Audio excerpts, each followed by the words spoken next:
Hi dear NEET aspirants, welcome to Kana Academy. எங்களுக்கு daily நிறைய calls related to counselling வந்துட்டே இருக்கு. இப்போ ஆல் இந்தியா கவுன்சிலிங் வேற ஸ்டார்ட் ஆக போகுது. ஆல் இந்தியா கவுன்சிலிங் ஸ்டார்ட் ஆக போறதுக்கு முன்னாடி ஒரு கொஸ்டின், இது உங்க நிறைய பேருக்கு வந்து இந்த கேள்வி இருக்கலாம், பட் கேட்காம இருக்கலாம். பட் ஒருத்தவங்க ரொம்ப கிளியரா கேட்கறாங்க. என்னன்னா, கோயம்புத்தூர் பக்கம் அவங்க ஒரு community, Tamil Nadu medical selection committee, அதுல வந்து ஸ்டேட் கவர்மெண்ட்ல வந்து அவங்க எம்பிசி அப்படின்னு ஃபில் பண்ணிருக்காங்க. இது கோர்ட்ல வந்து ஒரு ஆர்டர் வாங்கியிருக்காங்க. நாங்க எம்பிசில வர மாட்டோம், நாங்க எஸ்டில தான் வருவோம் அப்படின்னு கோர்ட் ஆர்டர் கையில வச்சிருக்காங்க. எங்களுக்கு ஃபோன் பண்றாங்க. ஃபோன் பண்ணி, சார் நான் எஸ்டி அப்படின்னு சொல்லிட்டு ஆர்டர் வாங்கிட்டேன்.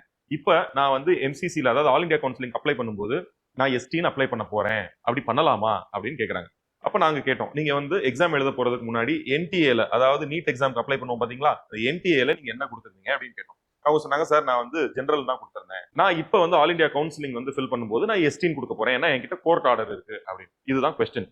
இது பண்ணலாமா பண்ணக்கூடாதா அப்படிங்கறத இந்த வீடியோல பார்க்க போறோம். நீங்க என்டிஏல ஃபில் பண்ணும்போது, அதாவது நீட் எக்ஸாம் எழுத போறதுக்கு முன்னாடி ஃபில் பண்ணும்போது ஓபிசி, எஸ்சி, எஸ்டி அப்படின்னு நீங்க என்னனாலும் ஃபில் பண்ணிட்டு உங்களால அந்த சர்டிபிகேட்டை வாங்க முடியல அப்படிங்கறதுனால இப்ப ஆல் இந்தியா கவுன்சிலிங்க்கு ஃபில் பண்ணும்போது நீங்க ஜெனரல்னு மாத்தி போடலாம். ஏன்னா உங்ககிட்ட சர்டிபிகேட் இல்ல, அதை வந்து அலோ பண்ணுது எம்சிசி. ஆனா நீங்க ஃபர்ஸ்டே வந்து ஜெனரல்னு போட்டுட்டு நீட் எக்ஸாம்க்கு அப்ளை பண்றீங்கல்ல, அப்ப ஜெனரல்னு போட்டுட்டு இதுக்கு அப்புறம் உங்ககிட்ட கோர்ட் ஆர்டர் இருந்தாலும் சரி, வேற என்ன இருந்தாலும் சரி, நீங்க வேற கேட்டகிரி அப்படின்னு போட முடியாது. அதாவது இப்ப ஆல் இந்தியா கவுன்சிலிங் அப்ளை பண்ணும்போது என்டிஏல ஜெனரல்னு போட்டுட்டு இப்ப வந்து ஓபிசினோ எஸ்சினோ எஸ்டினோ போட முடியாது. ஓகே, இதுல கிளியரா இருங்க. இதுக்காக தான் இந்த வீடியோ. எங்களுக்கு கால் வந்த மாதிரி இன்னும் நிறைய பேருக்கு வந்து அந்த கன்ஃபியூஷன் இருக்கும் அப்படிங்கிறது எங்களுக்கு புரியுது. ஸோ அதை கிளியர் பண்றதுக்காக தான் இந்த வீடியோ. கவுன்சிலிங் ரிலேட்டடான ஃப்ரீ கவுன்சிலிங் கைடன்ஸ் வேணும் அப்படின்னா கீழே இருக்கிற ஃபார்மை ஃபில் பண்ணுங்க, இல்ல வாட்ஸ்அப் கம்யூனிட்டியில ஜாயின் பண்ணிக்கங்க. Thank you, happy learning.